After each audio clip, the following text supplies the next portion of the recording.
For centuries, cookbook authors, recipe hawkers, showbiz chefs, and of course the French, have touted the virtues of cooking with various forms of alcohol. Now, sometimes the libation in question is a high-proof spirit, but those are going to have to wait for the very own show, because I want to spend some time with the more common and yet more compelling low-alcohol players, wine and beer. Can they do everything their proponents claim? Can they intensify flavors, tenderize meats, liberate aromas, or are these claims simply excuses to tenderize the cook? If you get my meaning. Join us, won't you, for a half-hour investigation wherein we attempt to ascertain if wine and beer are actually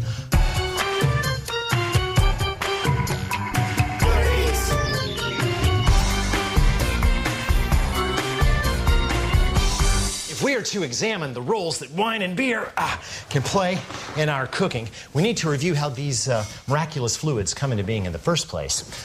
Wine is made from grape juice, which contains sugars as well as a pharmacy load of chemical compounds like polyphenols, tannins, anthocyanins, which provide pigment as well as considerable antioxidant power. Beer is manufactured primarily from a grain, which is sprouted and roasted, a process called malting, so that the enzymes inside can convert some of the starches to sugar and is then turned into a thick stew called a mash. So, sugar is really the common compound here, and that's important because sugars feed yeast. As we've seen in other episodes, the life cycle of a unicellular fungi, in this case Saccharomyces cerevisiae, is called fermentation. And nothing, not the type of grapes or grain, geographic location, roast levels, hops, all of that business, contributes more to the flavor and body of beer and wine than yeast. All right, yeast produce ethyl alcohol, or ethanol, which makes them the heroes of college kids everywhere. But that's not all. Savory compounds, such as glutamic and succinic acid, are formed, as are higher alcohols, that is, alcohols that have more complex structures than good old ethanol does. If the various alcohols are allowed to come into contact with the air, other acids will be formed, and those can recombine with the alcohol to form esters, aromatic compounds that remind us of things like apples, pears, and berries, because they're in apples, pears, and berries. Yeast can also create diacetyl compounds, which create buttery flavors. Oh, and of course, they make carbon dioxide. Too bad the alcohol they create eventually kills them off.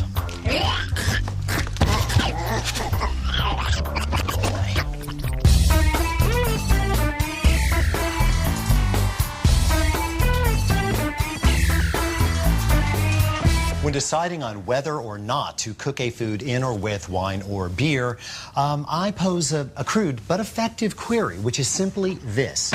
Would the food I'm targeting taste better with, say, black currant jam, an ingredient that I really think kind of magnifies many of wine's coarser attributes, or bread, the edible embodiment of beer? Now, we'll try the test with wine first, okay? Let's say you had a choice between chocolate, lamb shoulders, and potatoes. What would you choose?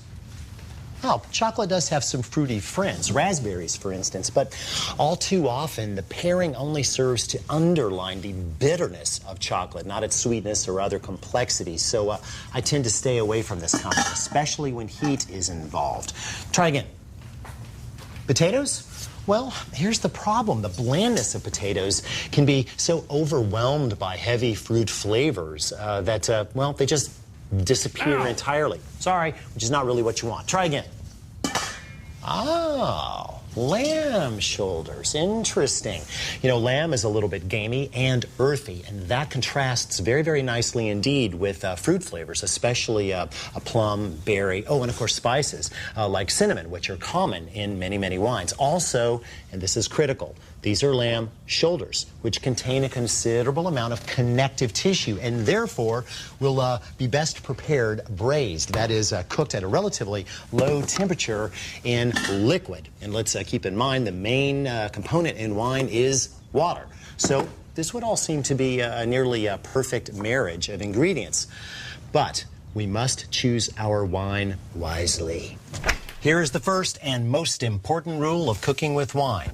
You never cook with cooking wine. Want to know the second rule of cooking with wine? You never cook with cooking wine. This stuff is absolutely abominable. Crummy quality, high acidity, and astronomic salt level. It's not good for cooking or for drinking, and I don't even know what this stuff is doing in here. Now, white wines certainly play an important role in the kitchen. Nice. But since they're a little trickier to handle and are called for by more recipes, we will focus instead on reds in this show. And of course, that only narrows down the selection to about 50,000 different possible bottles. Nice selection. Remember, though, heat changes everything, okay? And this ever so tasty estate-grown varietal with the kiss of oak could become a real monster in the pan. Nope. Your best bet is to stick with a blended red in the $10 to $12 range. Check the label for one or more of the following varieties.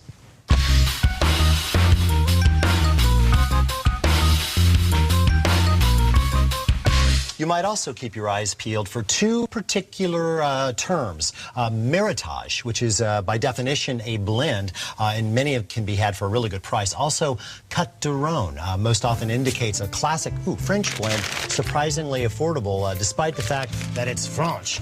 Both are quite tasty, and that's important because if I'm going to buy a bottle to cook with, I'm going to drink some while I'm at it. Keep the change, my good man.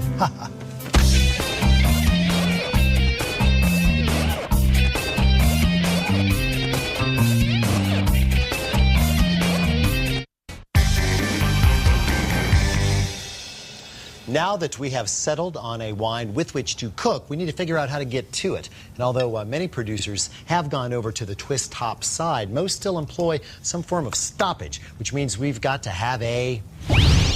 I'm Liverman! Hi, Liverman! Citizen, allow me to help you with your hardware selection. Okay.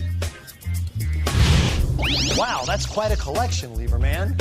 First and second class leverage makes cork popping possible. Take this tried and true traditional waiter's model. Oh, wow. A classic. But don't most lever-based corkscrew systems also apply considerable side pressure, thus requiring more force than should be required for such a job?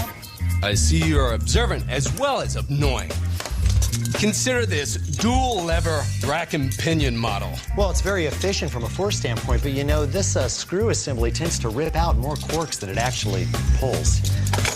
How about this clamp and lever system designed to maximize vertical force? Yeah, vertical force is great, but you know, this thing costs like 50 bucks. It weighs 2 pounds, and sometimes once you get the cork out, it's actually kind of tricky to get it out. I don't think so. I see you're gonna tell me that this two-prong jobby that grabs the side of the cork is better, or maybe this hypodermic, drive that in there like the scene from Pulp Fiction. No, really. I just think that, well, look at this little guy right here. You know, it's got a nice little worm gear, and man, check this out. See how it goes down, and this little attachment here, you push that in, and you turn it, it cuts the foil. See, that's nice and easy. And then you push this down, and you just turn. See, and that worm works its way down into the cork, and when it reaches the bottom, it gently extracts it. See, it's easy. It's nice and easy. What if you suffer a debilitating wrist injury? Well, you're right. That could happen. So look, you could simply break out this electric model. Watch. There. You better hope you never have to change a tire again or take a turn at that, hit the slots, or have to open a bottle, buddy, because this I won't forget. I'm Liverman!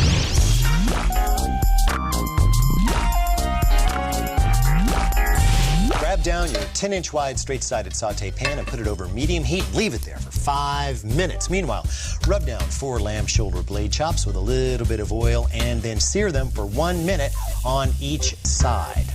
There you go. I always sear meat that I'm going to braise for 2 reasons. 1, it creates layers of deep, calorie-free flavor that you really can't get any other way. And 2, the high heat damages the cell structure of the surface of the meat, making it more receptive to a marinade. Now I'll just repeat with the 3rd and 4th chop. Yeah, we could probably fit these all in the pan at one time, but that would be crowding them, and that would definitely harm our sear. Then, let the chops cool down for a few minutes and move them to a 1-gallon zip-top bag. I like to put mine in this plastic container for stability. Just add them in. You don't need a lot of space. Get all the juices. And then add 4 rosemary spears, branches, whatever you want to call them, there, just as long as they're fresh. Then pour in your wine. 16 ounces of red. In this case, I'm using a California Meritage, but any Syrah Grenache blend would do just fine. There.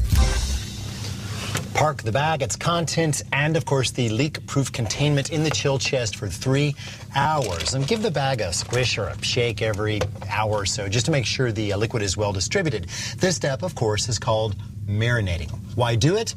Well, I'll tell you one thing. It's got nothing to do with tenderizing the meat.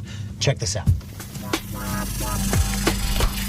Have a look. 2 cuts of lamb shoulder, both alike in dignity.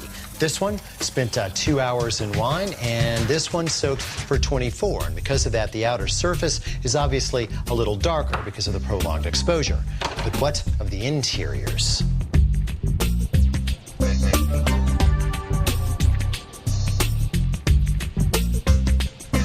Now, as you can see, the penetration has been about the same on each piece, as is indicated by the discolored band there at the surface. As far as the deep interior, they're identical. That's because marinades, acidic or otherwise, really cannot penetrate meat unless it's left there so long that the meat basically decomposes.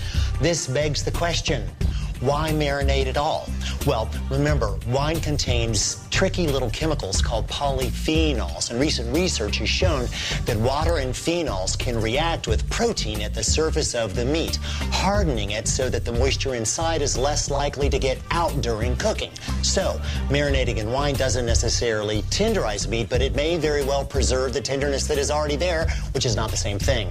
Reactions also take place with the browning agents created during the searing, and that intensifies the overall flavor. And so a short marinade in wine, just 2 to 3 hours, does serve a purpose. Going all night or several days, that's just crazy chef talk. When you're ready to cook, just dump the entire contents of the bag back into your saute pan. Try to distribute the meat so that it's in a single layer and kind of shove the herbs anywhere where it will go. There, that's fine. Cover and park on the middle rack of a 250-degree oven and braise. That's what this is, sealed vessel, liquid cooking environment, relatively low oven, for 3.5 hours, or until the meat just pulls away from the bone.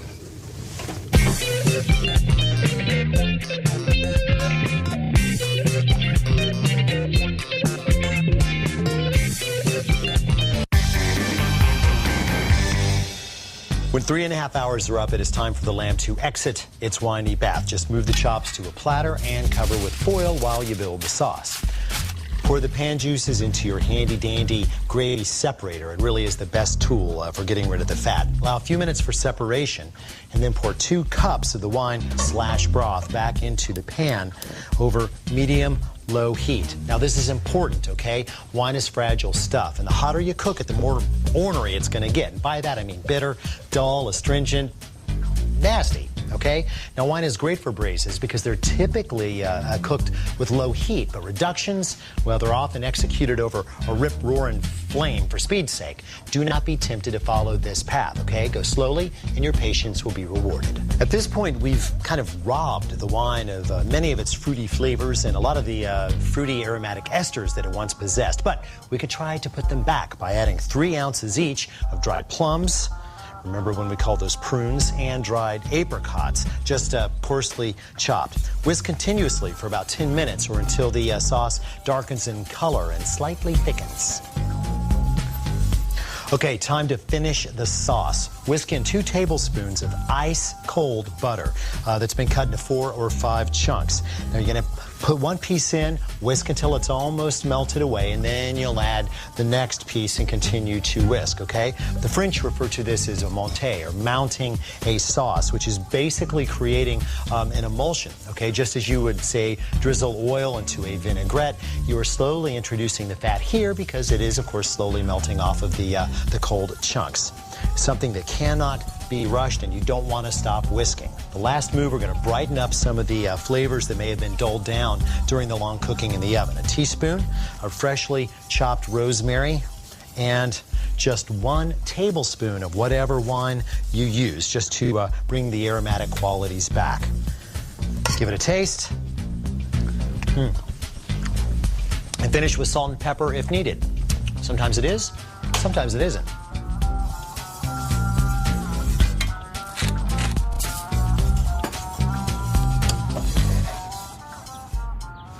Here is a dish that's a perfect example of wine doing everything wine can possibly do. It's providing a cooking medium, a flavor base, a source of fabulous aromas, and even a sauce. It's ideal.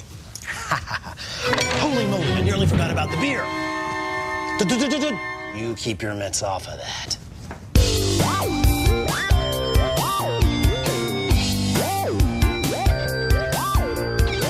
Let us quickly conduct the same questionnaire as before, with bread standing in for beer. Now, I understand some folks would say that bread, well, goes with everything, but let's just play it out and see how it goes, okay?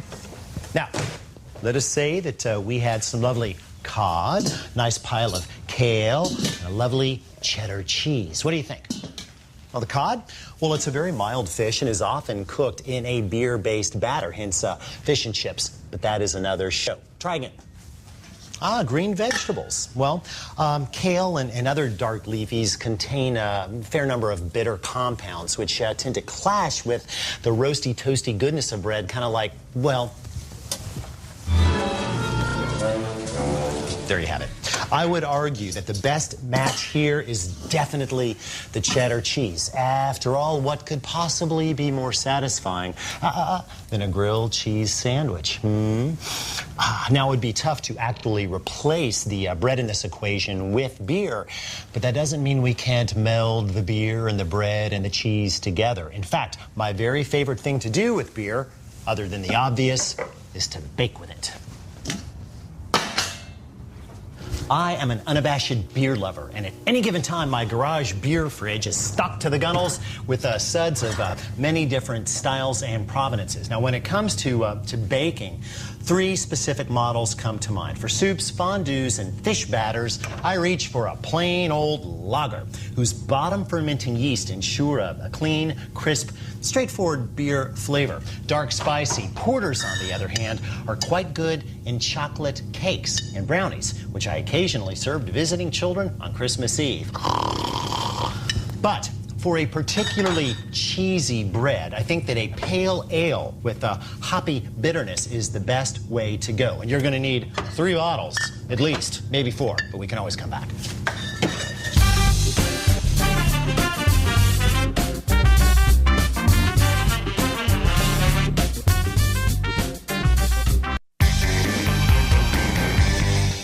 First step in our bread baking odyssey, crank the hot box to 375 degrees and face the software.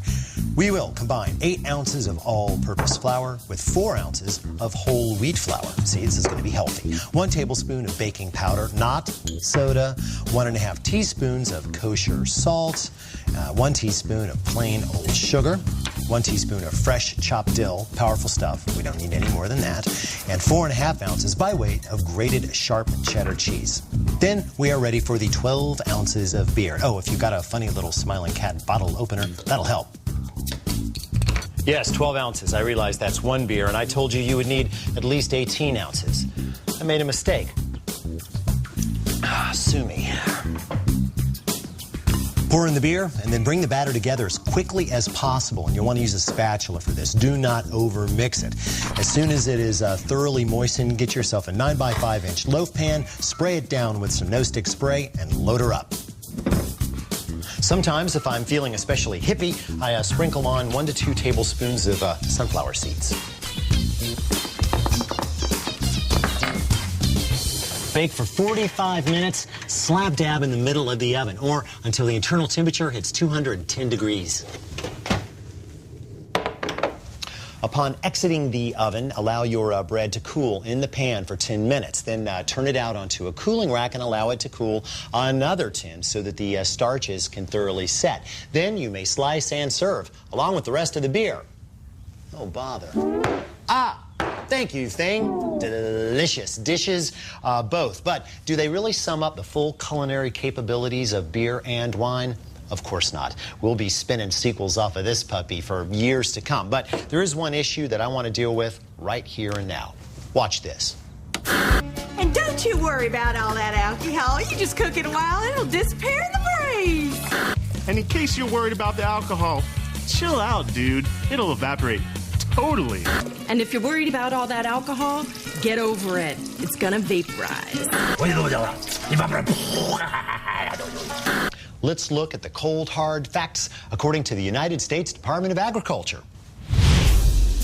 The amount of ethyl alcohol that remains in food depends on when it is added and how long the food cooks. For instance, when added to a boiling liquid and simply removed from the heat, 85% of the alcohol remains in the final dish. If the alcohol is flamed, then 75% remains. Continued cooking results in significant reductions, as you can clearly see from this chart. 15 minutes brings the alcohol down to 40% of the original dosage. By 2.5 hours, only 5% remains, but rest assured, no matter how long you cook it, some alcohol will remain.